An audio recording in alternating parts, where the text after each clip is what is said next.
Okay, we're going to get started. How's everybody doing today? So just real briefly, I want to sort of talk about where we are in the course today. We're pretty much right on track with the syllabus and the schedule as was sort of designed ahead of time. And perhaps the other day that we may get to chapter 6, but I don't know we will. In fact, my initial plan on the syllabus was that maybe we would still be covering some of chapter 5 into next week and Monday. We may or may not. This is a fairly significant chapter, and one of the things about elasticity, which is the topic of today and a topic as we go forward, is that it's a really important topic in microeconomics. It comes up again and again, and it really explains a lot about markets and about the functioning of markets, about the responsiveness of market actors, including all of us as demand side actors, as to why we do what we do and why we respond to changes in price and what the impact is on the supply side. So we're going to talk about elasticity. I'll get to that in a minute. So this is the end of week 4 today. So we're going to cover chapter 5, which deals exclusively with elasticity. And by the way, I know that, and I think it's a good thing in general, that sometimes our students will sort of, knock on doors on the internet and pull up topics. I think it's great. Elasticity is we're going to be sort of getting into the introductory bit of this. There are dozens of measures of elasticity out there in the economy, and you may run across something like revenue elasticity, which we're not going to talk about, or wage elasticity. There are tons of these different measures. So we're only going to really cover 3, and all of them are on the demand side, even though your textbook will talk about the supply elasticity. We're not really going to get into it. I think it's mostly an interest of time, and in some ways it's really sort of repetitious with what we do under price elasticity demand. It's almost the identical formula. Even though the supply curve is configured opposite the demand curve, it's really the same idea. And if you want, and if there won't be any questions on the exam about supply elasticity. And if there is, it's a mistake, and I'll correct my error. But I really don't think it'll make its way on there. But if you do have questions about supply elasticity, then you can certainly get with me. We can talk about it. So we'll cover chapter 5. Maybe we're into chapter 5 a bit next week. Chapter 6 will be the next topic we'll get to. And then we may get into chapter 7. Maybe I should put a little question mark by that, just to sort of be sure that, and I don't know that we'll get to that, but that's fine. Again, as I told the class on Monday, that my preference is, and really always has been, I'd rather stick with the schedule in terms of exams, so that everybody knows, what days the exams are coming. I think there's probably very few things worse than not knowing when an exam is happening, particularly because our students are busy and have lives and jobs and whatnot. And so I'd rather be behind in some of the topics than to try to shoehorn things in too quickly or to move exams around. It's not to say that we won't have some sort of weather-related event, which is entirely possible, which necessitates that. But for the most part, I don't see that really happening so much. So before we start, are there any questions for me about anything that we talked about on Monday? We sort of wrapped up some of the content dealing with these out of equilibrium conditions. And we talked about price controls in particular, price floors, which we said price floors, don't think of them being down here, think of them being up here. And then price ceilings, don't think of them being up here, but rather down here. And they're really opposite one another in terms of what their intentions are designed to do. And it really is protection for one side of the market or the other. And frankly, a lot of it is, well, it's a function of politics, much more than it is a function of economics. And I sort of alluded to that, but it really is pressure on politicians to do something. Whether it's, hey, sky high rents, politicians do something. And so they do, or sky high gasoline, or whatever. Sky high fill in the blank, right, when it comes to the demand side. Because the demand side always wants lower prices. I mean, that's just our nature. One thing that we didn't talk about, but it opens a whole nother set of doors and hallways, and that's the drug pricing, prescription drug pricing, which is in fact very much in the news, and the government is trying to really find some solution to just out of control drug prices. And the way we price healthcare in general in this country is completely out of control, has been for a long time, and everybody knows it. Everybody knows it. Businesses know it. The politicians know it. The drug companies know it.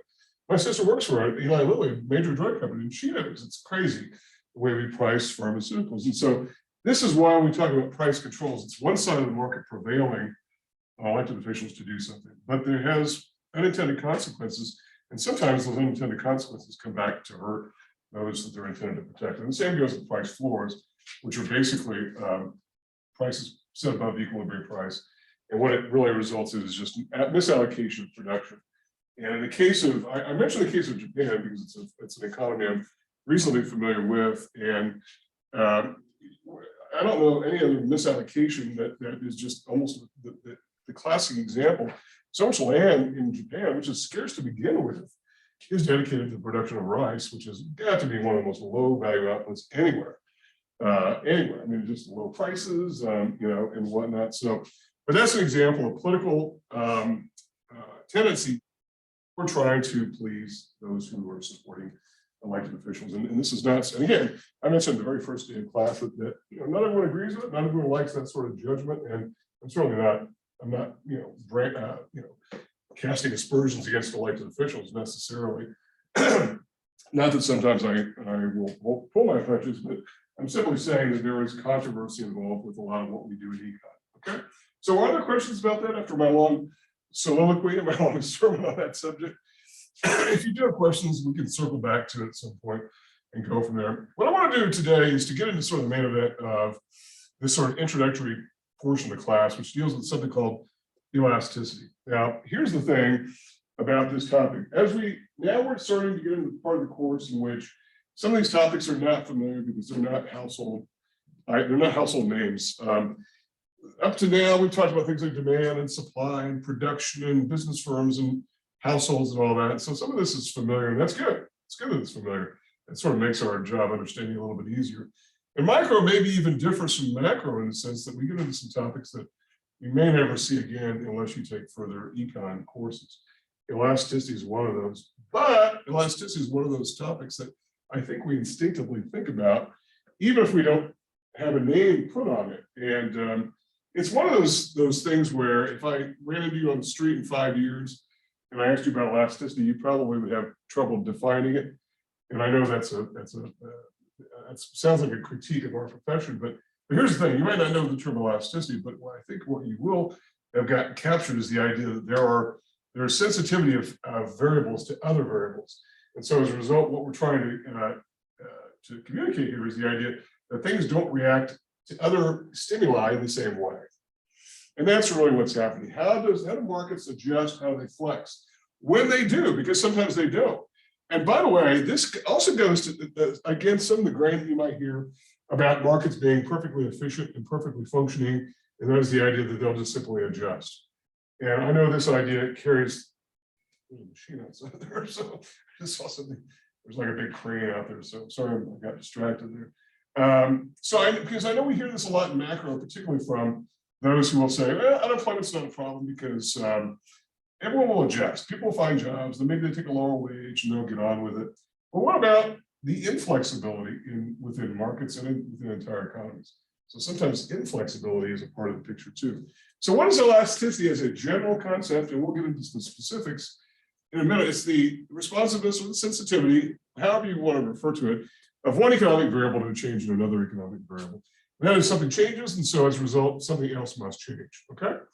And so what do we mean by that? And let me just give you an example here. And so up to now, I have, and I'm going to try to move the camera here a little bit. I apologize for the delay here. I don't really have a camera operator, so it's kind of just me here. So when we talk about, it seems kind of ridiculous, but it is how it is. So, okay, so up to now we talked about demand, and here's how we've sort of represented it. We said that demand is this sort of downward sloping thing on a PQ plane. So we'll label the axes P and Q. And we got demand that's sort of downward sloping. And even if we put it linear, or if we don't put it linear, maybe we put it here, it kind of looks like a 45-degree down kind of thing, right? In other words, remember what the law of demand is. Let's just go back to a couple of weeks ago. We said the law of demand, and we said there are very few laws in economics, but this is one of them. Law of demand, and that is, as the price goes up, the quantity demand goes down. And again, modify the Q variable here to differentiate that from quantity supply, because the two are different. And as the price goes down, the quantity demand goes up. Okay, that's the law of demand. But here's the thing: The question now becomes, how much does quantity demanded go down or up in response to a price change? Are there goods, if the price goes up, the quantity demanded doesn't change at all? We still demand the same good. Like, what's an example of a good that if it's $3, we'll buy the same amount. If it's $5, we'll buy the same amount. If it's gasoline, gas is a perfect example of a good that we call inelastic. It does not have that flexibility. And by the way, I know that consumers talk a good game, and we all do, about if gasoline goes to X, fill in the blank, I'll do this. And I know I was teaching in a graduate program years ago, and gasoline got all the way to, wait for it, $3 a gallon. And people were saying, okay, well, $3, I'm going to drive a little bit less. And I said, what are you going to do if it goes to 4? It's like, I'll get rid of my S10 and or my F-150, and I'll buy a, I don't know, Ford Fiesta. Like, what if it goes to $5? What will you do? It's like, I'll move across the street from where I live, from where I work. And it's like, well, we got to pretty close to 5. We definitely got to 4. I would love to sort of track these people down and say, did you get a Ford Fiesta? Did you trade in your F-150 for a Ford Fiesta? Really? Did you really? Instead, you probably ended up paying the price because demand is relatively inelastic. And inelasticity has got a lot of different dimensions and causes, and we're going to get to them. And that's just a demand in relation to price sort of thing. Again, there are supply elasticities. There are all kinds of elasticities wherever you're trying to measure in economics the responsiveness of one thing to another thing. One thing changes and another thing changes. The question is, how much does it change and what does it mean? And some of these elasticities are relatively constant over time. Even though I've said before that when we talk about a demand curve, we should take a picture of it, click, because it's going to change. It's going to go left. It's going to go right to the left. It's going to change. In fact, in most markets, just simply a function of population. As the population grows, demand is probably going to go right, just because there are more of us trying to demand the good. But the question is not so much, is it 45-degree down, but what is it? But what if it's very steep? Or what if it's very flat? So this is where this sort of generic model doesn't really work. And in fact, a lot of what goes on in economics is trying to determine just how flat or how steep that demand curve is. And if you're wondering, well, what is flat, what is steep, and what does it matter? Well, we're going to get to that. Okay. So let's do this here and bring the camera back again. So let's go on. So let's take the first of the topics we're going to talk about here. And it's probably the most commonly known of the elasticities, price elasticity of demand. And when people think of elasticity, in fact, economists themselves, whenever you use the term elasticity, we're almost always sort of referring to, unless we modify and say elasticity of whatever, we're usually talking about this, the price elasticity of demand, which usually we represent as E, capital E, with a sub D. If we're talking about the price elasticity of supply, we put a subscript S there, but again, we're not going to get into that so much. And sometimes you might see that as sort of a cursive E, kind of a little sort of squiggly. So if you're looking around like a Wikipedia or whatnot, and I know a lot of instructors look at Wikipedia as being something forbidden, don't go there, and it's almost like an invitation to go there. But it's gotten a lot better actually over the years, especially for the econ related topics, because if we see something in econ, it's an open source program that anybody can adjust. It may not be what you use to write an academic paper, but if somebody puts something that's complete nonsense, somebody will change it and take it out. And that's one of the good things about it. Now, I can't say this for all other places. I would not, as just as simply a member of the faculty, I don't know that I would advise you to look at that, but you might see it that way. You might see some different representations. But that's the way we look at it. So what is the definition of this? It's the sensitivity responsiveness, again, nothing new there, of the demand for a good in relation to change in the price of that same good. And I capitalize the term same here in order to differentiate it from some other good, which is a different kind of elasticity. It's related to the demand side as well, but it's different, okay? So this is the generic formula, and it basically reads this. The elasticity of demand is equivalent to the what? The percentage change in the quantity demanded divided by the percentage change in price. And then the entire right side of this equation is in absolute value terms. Why is it in absolute value? It's the only elasticity measure we'll be looking at that is expressed in terms of absolute value. And the reason why is this: we don't care about the sign of the variable. First of all, we know it's going to be negative, okay? Because why? Because if the price goes up, the quantity demanded should go down, right? If the price goes down, the quantity demanded should go up. So whenever you have one sign divided by the other, you're going to get a negative, but we don't care about the negative sign. We will in the other elasticity measures we'll be talking about. We just don't care about it here. What we're interested in is the magnitude above 0, or actually in relation to 1, that we care about. So think about this. I mean, I think there's probably a common view that if you took a random person on the street or in the mall and said, hey, if the price of ketchup goes up by 20%, do you think people will demand less of ketchup? Remember, it's an inverse relationship between price and quantity. The price of, and I just bring up ketchup, I don't know, you pick a good, right? Fill in the blank. Ketchup goes up by 20%, and I think most people would say what? Well, people will obviously demand 20% less because the price is 20% higher. But what if they do? Well, maybe they do, maybe they don't. By the way, what if the price goes up by 20% and people say, and the quantity demand falls by 80%? In other words, there's an outsized reaction to that. Then we say that the demand function is very elastic. In other words, and what does elastic sort of suggest? Flexible, right? Price goes up by 20%, no thank you, right? Now, I don't know what, as an example of talking about what that means, and so, but what if it goes down by 5%? Price goes up by 20% and price goes down by 5%. It means that people are going to buy it and they're not really worried so much about the price. There are goods that people are not responsive to the price, and so we'll talk about that. So again, just the way to read this is the percentage change in quantity demanded divided by the percentage change in the price. This is not always that easy to represent in typing terms, and so it looks a little bit goofy, and it probably would have been better had I just simply copied it from somewhere. But I don't really like to copy things from one thing into another thing, so this is just simply something I did on my own. So here's a formula that you should be familiar with. And by the way, I have no idea how to create the absolute value expression in PowerPoint. There's probably a way to do it, but it doesn't matter because we're going to get rid of it, and I'll show you with some how we're going to get rid of it and why. So if we take the formula from the previous slide, then what is it? We're saying is it's the change. What is the percentage change in anything? It's the change in that thing, delta, right, divided by the original variable. So delta Q divided by Q1, which is the original value. Remember this, the delta symbol everywhere, the I've seen it used is the change in something. And then for price, change in price divided by the original price. And what is delta anything? It's always new minus old, always, always. If you're talking about delta velocity, whatever, it's new minus old, any change in anything. So fairly simple, Q2 minus Q1 over that Q1, and then divided by this entire expression, new minus old over the original P1. And then what's understood here is that it's an absolute value. But again, I want you to know that we're aware of the absolute value expression. Whether it means much in our particular case, we really don't care so much, okay? All right, so what does this mean then in terms of what we're talking about here? So if the E sub D, that is the quotient here, right, of that formula I just gave you, if it's greater than 1, then we say demand is price elastic. Now, by the way, I know that textbooks, and I think your textbook has a mistake, or not a mistake, but just a lack of clarity. It is demand that is elastic. It's not price that's elastic. And I think your text somewhere has price is elastic.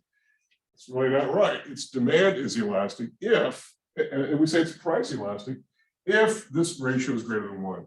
In other words, if people demand 80% less ketchup when the price goes up by 20%, then the responsiveness is 80% divided by 20% is 4. That's greater than 1.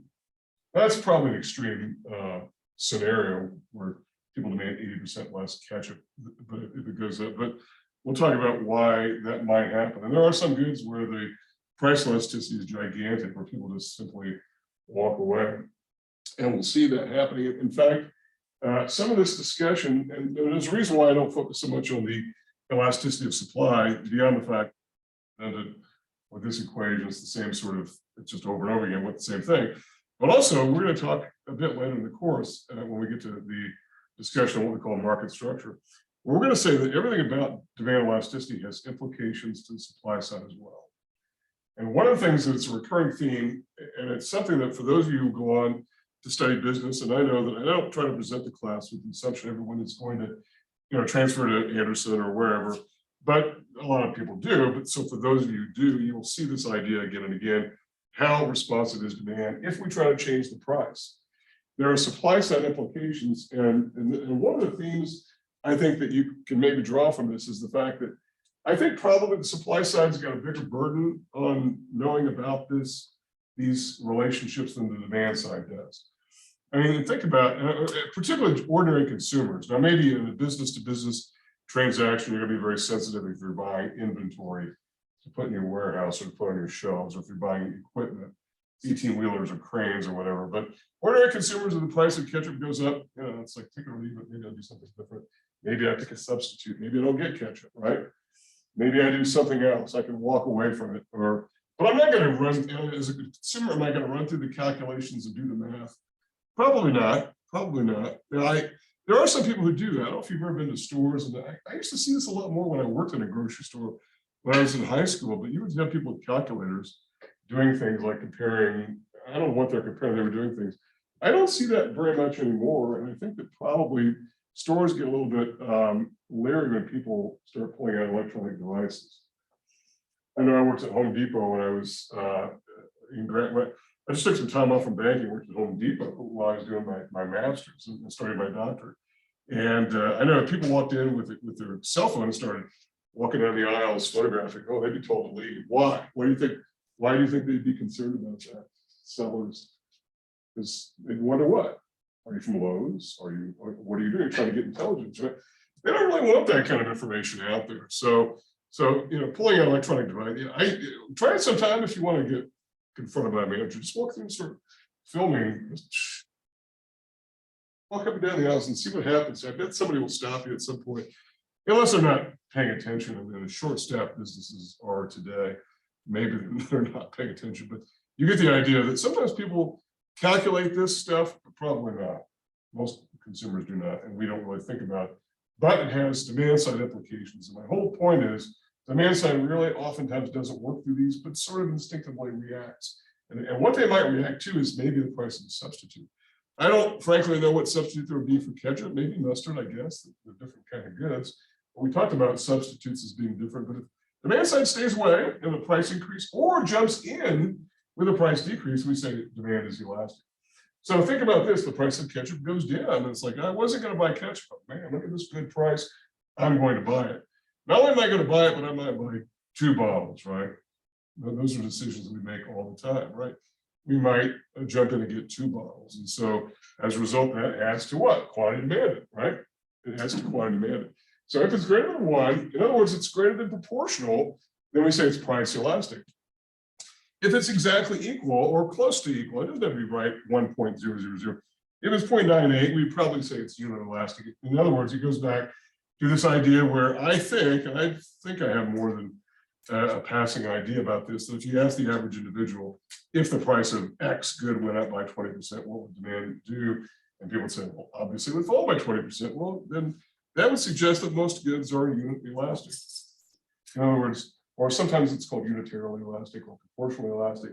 In fact, that's not really the case with goods. Most goods are either elastic and definitively so, or they're inelastic and definitively so. And this is if the quantity demanded doesn't move very much with a change in the price, then it must be that good is what we say demand, or we say demand, not the good, not the price, but demand is price inelastic. And so your example of gasoline is spot on. If the price of gas is going to go up, we're not going to probably buy any less. So the price has been going up in gasoline, but now oil is starting to fall. And we're probably going to get a little bit less, a little lower gas prices probably over the weekend. Are you going to fill up your tank, or you're going to put half of your tank in before? Probably not. If you're on average, I know I probably will not. And then later in the year, it's expected that oil is going to go up. And so gasoline is going to go up about $4. Are you going to dial it down? Probably not. Now, if it goes to $10 a gallon, yeah, then I can see where you get rid of your F-150 and buy a Ford Focus or something like that. But we're not. So it's important to understand that demand is really all over the place with respect to this. And so this drawing of the 45-degree down relationship is not quite right. Okay, it's not quite right. So let's talk about what some of the examples are here with regard to this idea of slope and relationship. So, so let's go back to the board here and talk about this idea of slopes. what it means. And again, I kind of revisit something that I talked about earlier in the semester. That was the idea of when we talked about Appendix A in the first place, which was that sort of math piece. I said, you know, maybe slopes in this class a little bit, but not really. But slopes do mean something, and we're going to be talking about what these are. So if you've got a demand curve that looks something like this, where let's say the price is, say, 10. Let's keep the math rather simple here. And the quantity demand, and the quantity is 50. Quantity demand is, well, let's say it's 20, okay? And then the price falls by 20%. So in other words, it goes down to P1 goes to P2, which is now 8. And we would expect what? We would expect an increase of 20%. So that would be QD1 going to QD2. 20% of this would take us to 24. And so in other words, it's unit elastic. It's same percentage increase, right? 20% decrease, 20% increase. And so we would say it's unit elastic. And by the way, how would we view that graphically? If we did the math on it, we'd end up with the percentage change in quantity demanded is up by 20%. And the percentage change in price is down by 20%. And since we're taking the absolute value of that, we're just getting rid of the negative sign. And so we're ending up with 1, and that means it's unit elastic. And then graphically, what does that look like? It means that the width of this corridor here is relatively the same as the width of that corridor there. In other words, and that's really how we represent the percentage change in that. And why is this important for us to sort of graph these? Because remember what we're trying to do here. We're trying to, if we're trying to estimate demand, let's say we're an economist or we're a business and we're hiring an economist to find out what the demand curve looks like. We want to be able to graphically represent it over all ranges of prices. Because no, it's not always a straight line. It's oftentimes very curvy. And I think I told the class that before. But as I said, it sometimes makes the math a little bit easier to understand if we simply represent them as a demand curve. And if you really want accuracy, we could get into, taking those out and whatnot and going more curvy. But this sort of suits our purposes. So we're saying here, demand for this good, whatever the good in question is price, or is unit elastic. Okay. Now, what about other cases of demand where it's different? Let's take the case of price elastic demand. And what does the demand curve look like? So it's not necessarily that 45-degree angle, which basically sort of bisects in a negative way, negatively sloped way.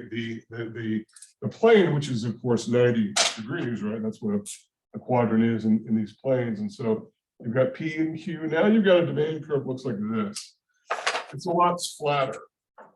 It's a lot flatter, okay?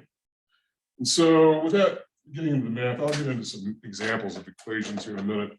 Well, what if you have, let's say price here is, and let's just take a price decrease just to keep the same sort of logical thinking going on. So P1 is there, Q1 is there.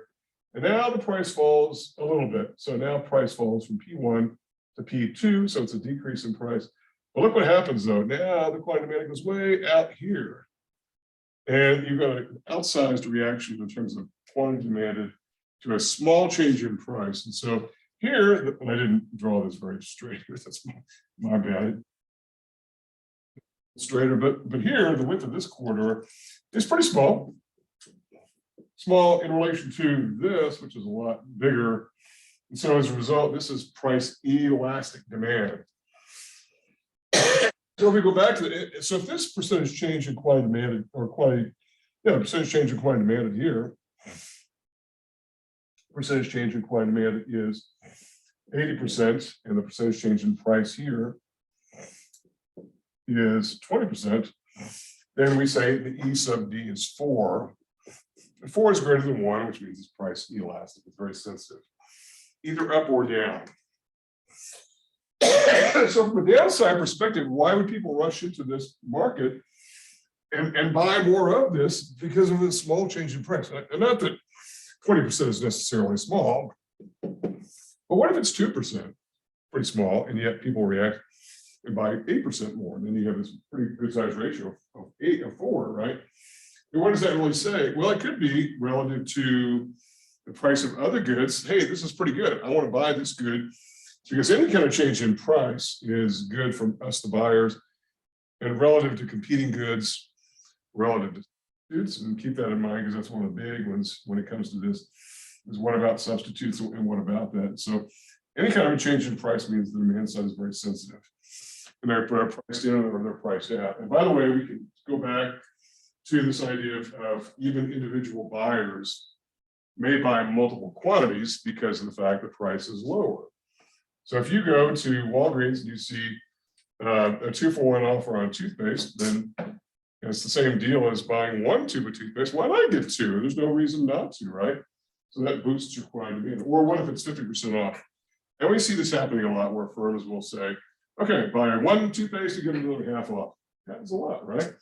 And by the way, there is one bit of logic as to why any seller would do that in the first place, right? And it goes back to this idea, it goes back to the very first time that we talked about demand in general. We talked about this idea of demand estimation. How do we arrive at a downward sloping demand curve in the first place? Is it just we sort of imagine this is the way it should be? Makes sense. So economists just sort of draw a downward sloping curve. Or is it estimated in the real world? And it's estimated in the real world. And that is, let's do things like offer price changes, like 2-for-1 offers or 50% off, or buy 5 and get 2 free or whatever. You know, those are examples of trying to find out what the demand curve looks like. It's just one tool in the toolbox, among others, to try to arrive at demand estimation. And it is a real thing. It's not just some purely academic, abstraction. It actually is done. And I know that during the pandemic, I saw a couple of articles on a topic that you don't see much of in the everyday financial press, and that's about elasticity of demand, and specifically related to casino gambling in Las Vegas or booking of hotel rooms in Vegas. I think it's easier to measure. And that we're going to Las Vegas as much, and so the casinos, the hotel/casinos were trying to figure out how they're offering all these kind of offers, and they were saying the demand function is different. It's not the same as it was before, and that we've got to figure out different ways because the demand curve is flattening. In other words, the demand side is staying away. Now, obviously, health issues were one thing, but then the concern was, what if people decide not to go to Las Vegas and just never really come back to Las Vegas? And in fact, they've been worried about that for a long time, which is why it used to be the case back in the day, you used to be able to go to Las Vegas and get a buffet dinner for $3 or some ridiculous price. It was just a way to try to get buyers priced in, and those days are long gone. But there's talk about maybe those days coming back as a way to lure people back in, because people are maybe more sensitive. Why are they sensitive to the price? Because maybe there are other substitutes for going to Las Vegas. And by the way, who is not happy about all the lotteries that are broken out all around the country and casino gambling pretty much everywhere? It's the Las Vegas casinos, because they had something of a lock on that particular thing, and they don't really anymore. And we could do a lot. We talk a lot about lotteries and whatnot as the example of legalized gambling and whatnot. But it's an example of a competing factor. So, okay, all right. So that's an example of elastic demand curve. So think flat and elastic, okay, or flatter and elastic.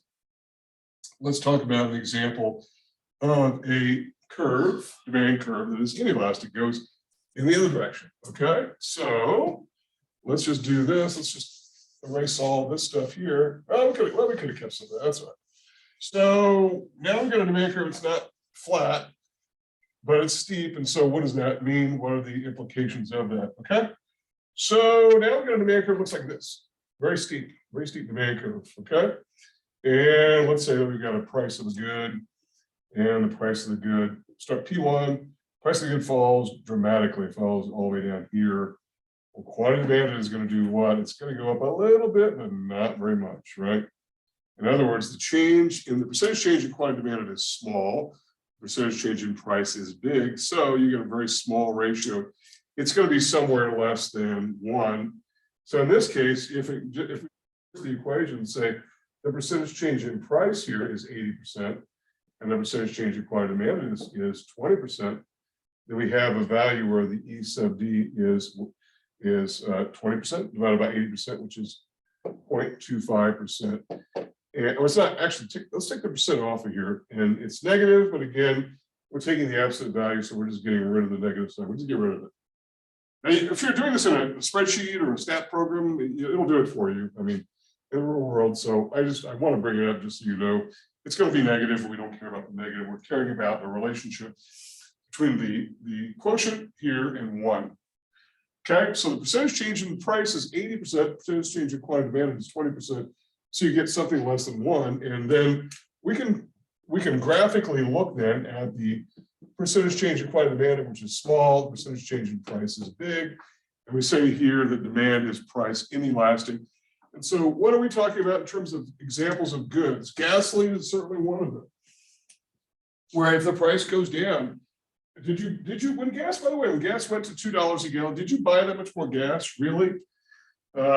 Maybe you did, maybe you didn't. I'm not saying that there's no change in quantity demanded. There's a little bit, but how much really? Maybe 5% of the households decided to take a longer vacation when gas was 2, as opposed to when it was 4, right? But really, did you drive that much more? Most people drive their car to work and home, or work home, kids to school, home, Walmart, home. That's about it, really. That's what most of us do, right? We're pretty predictable. We are pretty predictable. And by the way, that's why insurance companies a lot of insurance companies want to put those little things on your car, those little devices. What do they call those anyway? I know. Since you're being tracked, right? And I know my wife said, "Hey, we're going to put this on your car." It's like, no, I don't know. I just said, I'm a little paranoid. I said, I don't want anybody tracking me. She goes, "What? Where are you going?" It's like, well, I'm not going anywhere. It's like, I'm just kind of paranoid. But they're doing it because they want to verify that you are a creature of habit like they think you might be. So they can adjust your pricing, because you're a lot less likely to get in an accident if you go 20 miles a day, 5 miles to home, 5 miles to work, 5 miles to Walmart and back. And if you're pretty predictable. Now, if you're all over the place, you're a traveling salesperson, you drive 370 miles a day, they really probably don't like you very much. Because something is going to happen 370 miles times 5 days a week, times 50 weeks a year or whatever. Yeah, something is going to happen. So that's the example. People are mostly predictable. So if the price changes with gas, you're probably not going to buy more. Well, right, demand more gas, but not many people will if we're creatures of habit. So we're sort of locked into this. And by the way, if the price goes the other direction and our quantity demand falls, but doesn't fall very much, right? This is the skepticism that I had, which I think was probably well-founded for those who said they'd sell their car, they'd sell their truck if the price went up to $4 per gallon. And well, we've seen gasoline to $4 a gallon, $4 a gallon plus. So it has existed over time, okay? All right, so questions about that, what that looks sort of graphically like there? Okay, let's see here. This thing is not really working where I wanted it to. Okay, so let's talk about, so this is where we left off, this idea of price is elastic if, or I'm sorry, demand is elastic if. So what determines the price elasticity of demand? Some of this I alluded to, but let's make sure that we understand what it is and why it is. These are the big ones. There are probably some other factors as well that you might run into, but these are the big ones. And the first one here is the major one, really, in a lot of ways. That's the price and availability of substitutes. If there are lots of substitutes for a good, then we tend to have a flatter demand curve. So if gasoline had substitutes, then we would react quite extremely, or in terms of quantity demand. If we could find a substitute for gasoline, gasoline doesn't really have a substitute. Yes, you could buy a purely electric vehicle, but and that market is sort of growing, but it's actually not growing as quickly as people thought it would grow, and so that's an example of how that, and the prices are not really where they were sort of promised to be at this point. I remember hearing Bill Clinton, the former president, say by 2020, half of us are going to drive electric vehicles. Well, that didn't happen, did it? 2020 is come and gone, and half of us are not driving it. So there aren't substitutes for gasoline, but there are lots of substitutes for pretty price elastic. So if there's a good, and so why would consumers react more than proportionally if the price of something went up and they decided they stay away? Because they could just pick something else. So if the price of chicken is just rising through the roof for whatever reason, and I don't think it was this class. So we had a student yesterday saying he was sort of tracking the price of chicken. I'm not sure what his rationale was, but it's gone up dramatically. I think there's some kind of some bird disease going on. Does anybody know what's happening? Well, something's happening. So the price of chicken is going up. Anything bird-related, eggs. I know for a lot about eggs. Well, you don't buy chicken. You just buy turkey, you buy beef, buy something else, right? There are substitutes. You're not locked into that. So the price goes up, we could buy something else. And we've seen examples where the price of something has gone up for various reasons, even shortages, and people just say, okay, well, I won't buy that, I'll buy something else. I remember a few years ago, there was something going on with plums. Most of the plums that we buy in our stores here come from South America, particularly this time of year. And there was some sort of supply issue. I don't remember what it was. So people weren't, the price went up, people just weren't buying it. They said, a plum, really? I'm not going to like empty my bank account to buy plums. So, obviously that's an example of substitutes existing for that particular good. And we really don't care why the price went up. We just know the price went up or down. So we're not really making a judgment, but we are trying to find out what makes, if anything, we're worried more about the quantity response than we are the price. We just know the price has changed for whatever reason. It could be something on the supply side, doesn't matter. So price availability of substitutes is a big one. If there are a few substitutes, we have to buy more of it. By the way, so think about goods in which there is a short-term monopoly, and that's mostly because of a legal protection of, say, like a copyright or a patent. Now, do you remember a few years ago when this guy, Martin Shkreli, was in the news? They called him the Pharma Bro. He was the guy who owned the patent on the, what do you call it? When you get stung by a bee, you've got to inject yourself with, what's it called? EpiPen. And there's like only one manufacturer of EpiPens. The reason why is it's a small market. Most of us are not allergic to bees, but some of us are. I've got a cousin who carries an EpiPen around, and I saw him get bit by a bee one time, and he actually stuck it in his leg. So why are you sticking it? He goes, you got to put it in your leg. It's like, oh, okay, well, I had no idea that's how you inject an EpiPen. Well, anyway, he had an EpiPen monopoly, and he was raising the price of EpiPen some ridiculous price because he could, because nobody else wanted to make them because it's not a gigantic market. And so he was hauled before Congress. I think he went to prison for something else, but it wasn't that necessarily. But there were no real substitutes. If you get stung by a bee, you've got to have the EpiPen or you might die. It's a very good chance of that, right? And there are lots of ailments in which there are very few substitutes, either because the drug itself is under a patent and we offer patent protection for X number of years. The drug company gets a period of patent on it. Nobody else can offer it. Then the millisecond the patent expires, you've got 3 or 4 different competing ones out there. The price goes down, right? But in that case, in question, your demand is relatively inelastic. And back to the example of my sister with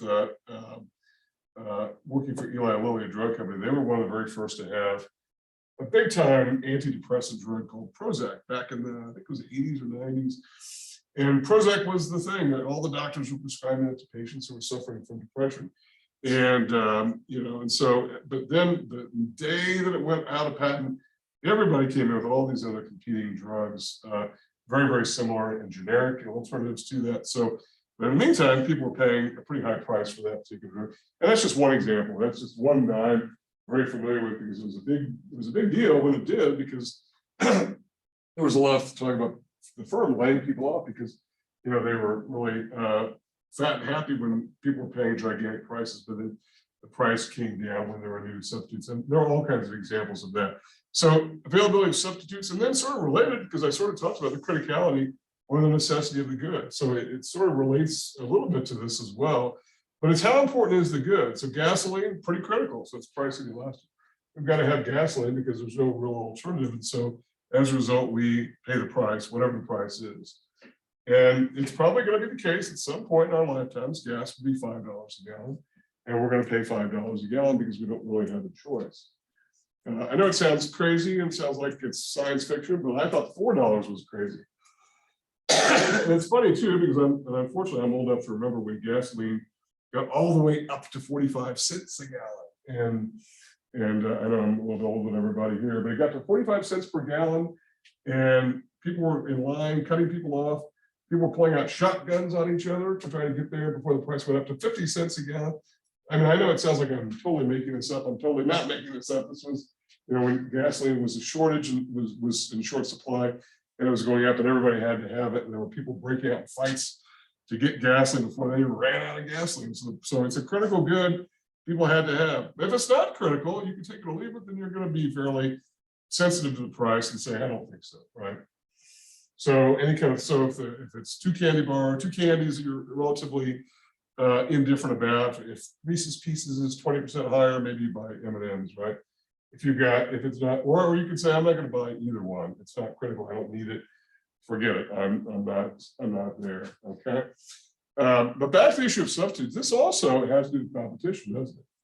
And necessity, because think about this. Right now, we're starting to see this kind of play out with something that we're all familiar with, streaming services, right? Netflix had sort of this the deal going where nobody really had what they had, and Netflix started out as having the physical movie, and then you had to send it back, and well, now it's just streaming. But there are lots of streaming services, and so when Netflix tried to raise the price of their product, the market reacted negatively and said, "No, I don't think so."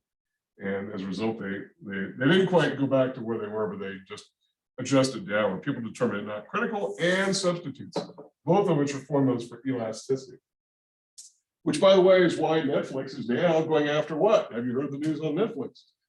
On those who try to check in and borrow somebody else's password, they're supposedly going to be cracking down on those malefactors who are doing that, right? And by the way, I use my sister-in-law's password, so if you don't see me next week, it's because I've been apprehended by somebody, right? Somebody's kicked my door in for stealing Netflix, right? So, so you get the idea. They can stop you from your sensitivity. They'll try to do that. That's what Netflix is sort of up to. So, and that's not, there are a lot of examples of trying to make your good critical and trying to avoid substitutes that firms have tried for a lot of years. And then finally, the percentage of the goods price in relation to buying. So if it's a very high percentage, people are going to be usually, unless these override this, and it depends on these factors all playing a role, but if it's a fairly high percentage, we're going to be fairly sensitive to the price of that good. And there are some goods that are fairly high in price and that we have lots of elasticity or sensitivity to.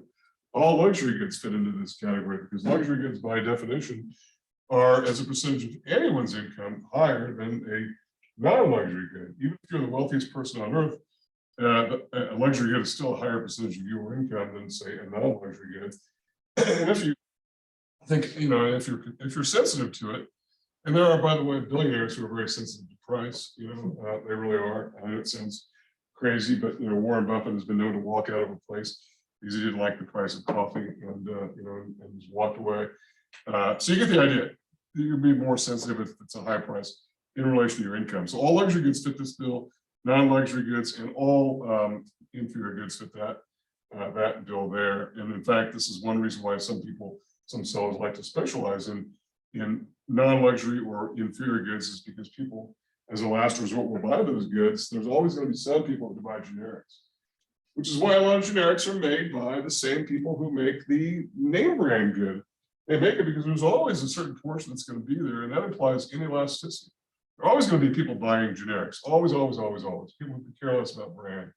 And so in order to get that part of the market, the same sellers who provide the name brand good that goes for twice as much are also going to provide that. And sometimes they don't even bother to change the address on the label. I know Pert Plus was a great example. It's the best-selling shampoo in the country year after year, and it was very recognizable, bright green bottle. And then you just kind of go down the aisle a little bit, you see the generic. It's also bright green. It's the same thing. It's generic, but it has a lower price. And yet people will buy the Pert Plus before they buy the generic because why do they do that, by the way? They just don't know better? Maybe, is that it? Information, they just don't know better? Could be. It could be the case. By the way, I always buy, maybe I'm a cheapskate, I don't know, but I always buy the generic ibuprofen, the generic aspirin, the generic children's cough medicine. But it's the same thing. It is the same thing. Why buy the Tylenol? You can buy the Walgreens brand for less money. It's the same deal, but some people are very brand sensitive. Okay. All right. So questions for me about any of these basics with regard to price elasticity. All right. Well, I want to talk about one thing here, and this is going to be important because there'll be some calculations, but they won't be as extreme as what you might expect. And so, again, whenever we get into the math in this course, I think it's worthwhile to talk about where the outer limits are of the math expectations. So let's do this. Let's talk about some examples of how we compute price elasticity. Okay, so let's do this. Let's excuse me. let's talk about some examples here, and I'll do some calculations. And I'm going to show why the formula I gave you is really insufficient. And in fact, your text has a different formula. So if you've already been reading ahead in chapter 5, you think, wait a minute, that's not the formula that they use. And so it's not. So let me tell you how we arrived at a better formula, okay? So let's start with a scenario here. And I'm going to do one case in which we're going to say the price is going to go down, and the quantity demand is going to be the same. And then we're going to go the other direction and say, what if the price goes up? And we're going to have the same reaction, but it's going to be a different ratio. And we're going to see how we remedy that problem, okay? So here, let's just say we start with the demand curve. And right now, we're not worried so much about the slope of this demand curve. We're mostly worried about the numbers here. So, so let's just do that. So we've got a demand curve, and then we'll do the math behind it. We'll see what the limitations are of the formula that I gave you. So I'm going to start with a scenario where we got some initial price quantity combination. Really, it's an ordered pair, right? P1, Q1 combination. The price is going to go down from P1, which is 10, to P2, which is 8. Okay. The very same scenario here, okay? And the quantity demanded is going to change from some Q1 to 24 to 30, okay? Price goes down, the quantity demanded goes up. That's what law of demand tells us we should be expecting, right? Okay, let's do the math here. And let's start with this generic formula we began with. That is E sub D equals what? Percentage change in quantity demanded, which is Q2 minus Q1 all over Q1, right? Q1 divided by the other part of the grand fraction, P2 minus P1 all over P1.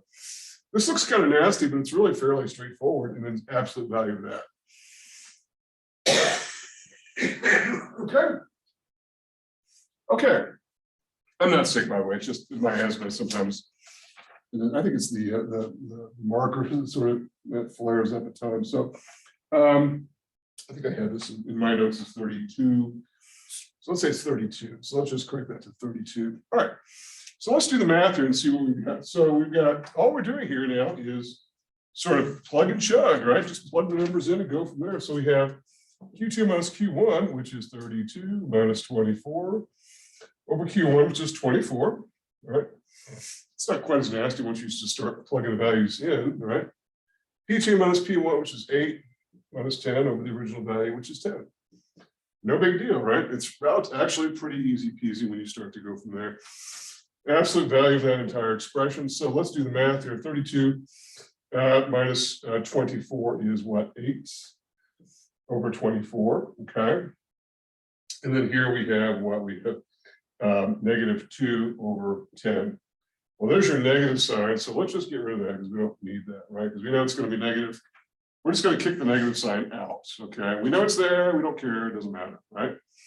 What does this come out to be here? It comes out to 8 over 25. 8 over 24 is 1/3, and 2 over 10 is one fifth, right? So if we simply do the math here, we end up with what? All right, sort of. Let me just take this over here. So we're dividing fractions, and so we simply do this. We make it a multiplication problem. 1 over 3 divided by 1 over 5 is simply 1 over 3 times 5 over 1. And we get 5/3. Oops, that's a 5. 5/3 or 1.67.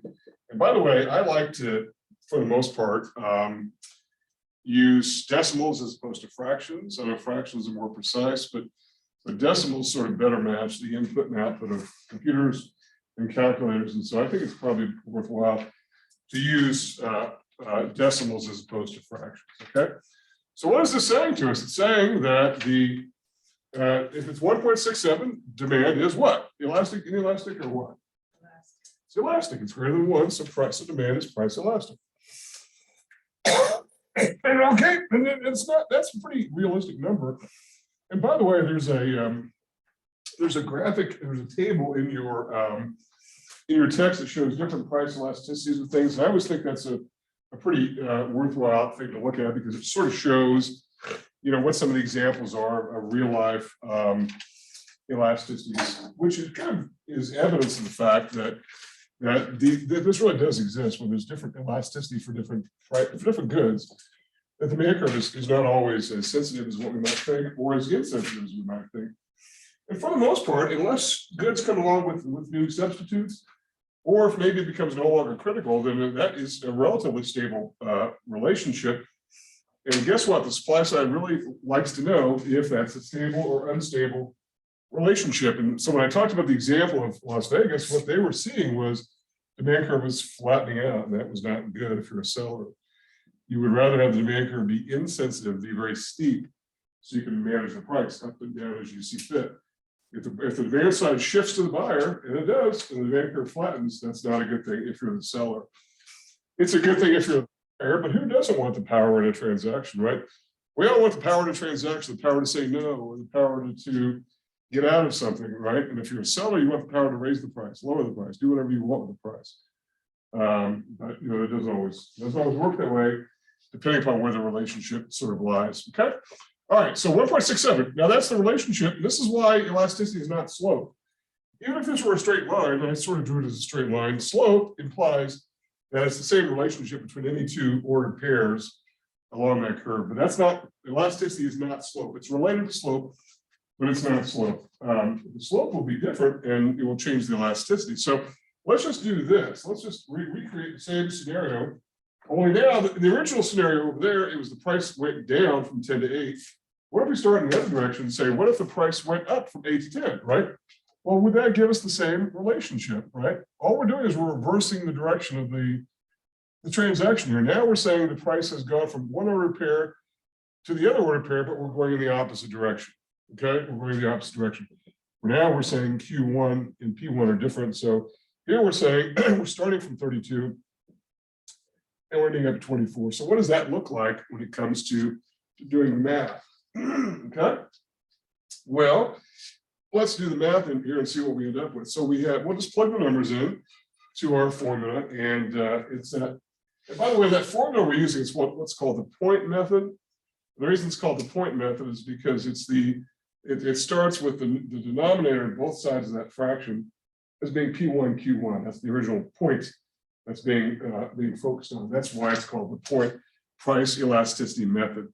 Okay, so let's just plug the numbers in here and see what we get. Let me start over here so I don't end up with the same problem I had before. We have Q2 minus Q1, 24 minus 32 over 32, right? P2 minus P1, that's 10 minus 8 over 8. And I'm not even going to bother with the negative or the absolute value because it doesn't really make any difference. 24 minus 32 is going to be negative 8 over 32. And that's where your negative sign is going to be. And then 2 over 8. Okay, let's just get rid of the negative sign. Just kick it out of there. We get 1/4 over 1/4. Anything divided by itself is 1. And so now it's unit elastic. So now it's got a different character altogether. 1.67 is undoubtedly price elastic demand. No question about it. Demand side's more responsive to change in price. But here we go the other direction. It's the same relationship. All we're doing is reversing the transaction, which happens all the time. Price goes up, price goes down, price goes up, price goes down. But we end up with a different value. And the reason why there's a limitation on this particular method, even though it's easier, and I'll allow everyone to use it when it comes to exam time, the reason why it's used is because this is sort of a way that a very quick and dirty analysis can be done to determine the price elasticity of demand, and it's usually pretty close. So because in the real world, how often do you see percentage changes in price of 20%? That's a pretty big movement, or in this case, 25% to the price of 2 that on A, that's 25. That's a big 25% is a pretty big increase in price. Yes, there are some goods that have that in markets which we say have unstable equilibrium. Then yeah, you're going to have big percentage swings in price, but that's not often that common, frankly. Only those products that have very unstable equilibrium.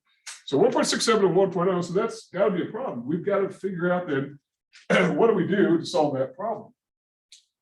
What's the solution to that dilemma, and how do we? Oh, you know what I didn't do? I apologize to those on the video is that I didn't swivel the camera, so my apologies. And so here it is there. So I apologize for that. I should be more sensitive to that. So if you're doing this and you're watching the video, you may want to pause it, take a picture of that, and or whatever, just pause the video, I guess, and just take a look at that. So I apologize, but all we're doing is reversing the flow of the transaction. We're changing the price and the quantity demand by the same figures as before, but we end up with not only a different value for elasticity demand, but we end up with a different characterization, a different determination of demand. So what's the solution to this? What is the thing that we can do to fix the problem that we've got here? And I want to go back here to fix the problem, and that is use what's called the midpoint method, or sometimes also it's known as the arc method. And where arc comes from is this idea that if you're talking about a curvilinear demand curve, it does that, and so we're dealing with an arc. Well, let's get rid of this formula, because the limitation here, which gives us two different assessments of elasticity. One, it's proportionally elastic, and the other is it's definitively price elastic. So that's not good enough. We can't operate on that. This sort of quick and dirty calculation is not good in the real world. So we have to use the midpoint formula, or what's called the arc elasticity method. Here's the formula that resolves that problem. It's going to work whether we go up or down, in either direction. So it's going to be the same initial logic, the percentage change in the quantity demanded, by the percentage change in price. It's the same logic. We're not changing the logic, but we're arriving at a different way of getting there. And we're getting there by doing this. What is the percentage change in quantity demanded?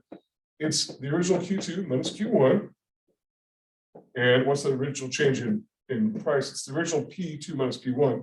But instead of using the point, and the so-called point method starts with Q1, P1 as the original ordered pair on that graph, we're taking the midpoint. And what is the midpoint? Well, the average of any two things.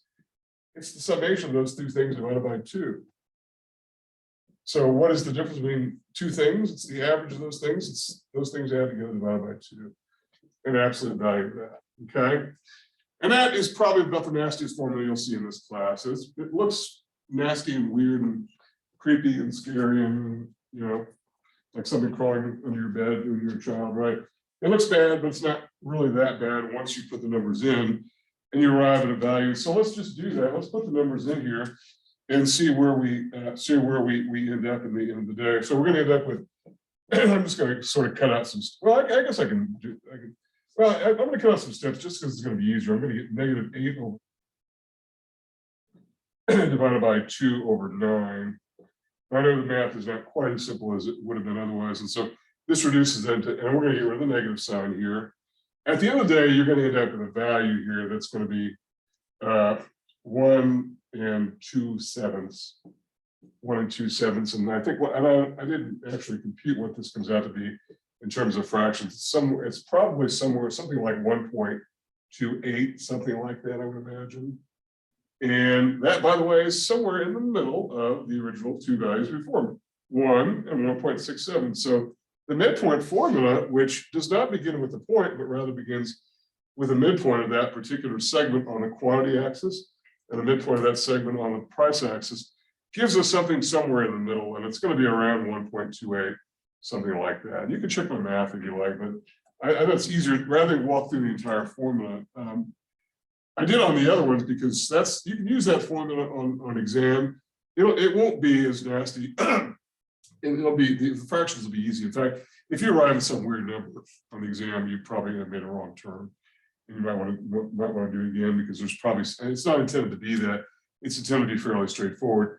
I'm pointing this out because I want everyone to know that if you look at the textbook, you'll see this. This is the actual formula that you would use in the real world, because it's much more accurate. And it's going to give you a single price elasticity of demand measure for this idea of a price, of a product that goes up in price, goes down in price. Okay. All right. So questions about that and what we end up to, and again, that 1.28 is somewhere between 1.0 and 1.67. It's pretty close to the middle. And that's intended to be the case. So what can we say about it? We could say demand is price elastic for this good. Regardless of what happens to this particular price up or down, we know what's going to happen. And again, what is the implication here? The implication is probably more significant to the supply side, because the supply side knows what they can and what they can't get away with. If demand is price elastic, it means that buyers are relatively what? Relatively sensitive to price. So there's only going to be so much price increases you can come up with. If it was 0.28, you could raise the price and keep raising the price until something came along like a substitute, or when the good was no longer determined to be critical, or whatever, right? So the 1 and 2 here, the issue of substitutes and criticality are sort of tied in with one another. They are different, but they have overlap. That's the thing to know. Okay. All right. So questions for me about any of this? All right. Well, I've only got about 4 minutes. And the next topic I wanted to get into was an application of price elasticity of demand in the real world. In particular, we talked about the fact that yes, it matters to the demand side. And that is we're all consumers. We all feel like we're sensitive to the price of the good or insensitive to the price of the good. But we said probably a bigger and more significant actor is the seller, who wants to know, what does the demand curve look like? Okay, and that's a real world exercise in finding out what does demand look like. And I bring up the example of casino casino hotel stays in Vegas, where they were really trying to say, is something happening with the demand curve? We need to know what's going on with the demand curve. Well, now there's one other actor, and so it's the final actor in the circular flow, and that's government. Does government want to know, and does government care what the price elasticity of demand is? And the answer is yes, it does, particularly when it comes to taxing the good in question. And one of the explanations for why cannabis is now legal in a lot of the states, not all states certainly, is the idea that government can tax it. Why tax it? Because it's a good that's going to be in demand, and they feel like they'd rather tax it than not tax it. So what about price elasticity for that good? Well, that's important. And we'll see why government specifically focuses on goods that are price inelastic, because people will pay the higher price, which includes the tax, as opposed to other goods, which is why government taxes cigarettes and taxes gasoline. If you smoke, you're going to buy cigarettes. If you drive, you're going to buy gasoline. So, and those both attract taxes. And that's what we call tax incidence. And that is the idea of, you can put a tax on a good, the demand side is going to say, I'm not going to pay the tax on that good, unless they have to, and then they're going to say, oh, well, I don't like it, and I'm going to pay the tax. But who pays the tax if you're the payer of the tax? So we're going to talk about that, but I don't really have time to get into that. And by the time I sort of set the whole thing up, we're going to be out of time. So I guess we will cover the rest of chapter 5. I guess maybe my design instincts were right when I put the syllabus together. We'll still cover the rest of chapter 5, which deals with a couple of other elasticity measures, both of which are on the demand side, but are different. Okay, and we do care about the sign on that final ratio, whatever that is. It's a coefficient. And so we're worried about that. And we'll get to that, and then we'll also talk about this notion of how taxes are apportioned between buyer and seller based upon price elasticity. Okay, and then we're going to into chapter 6, which takes us into some other things related to consumers. So, other questions for me about anything that we've talked about so far? Anybody on the Zoom call want to say something? Okay, well, otherwise, have a great weekend, and I will see everybody next week.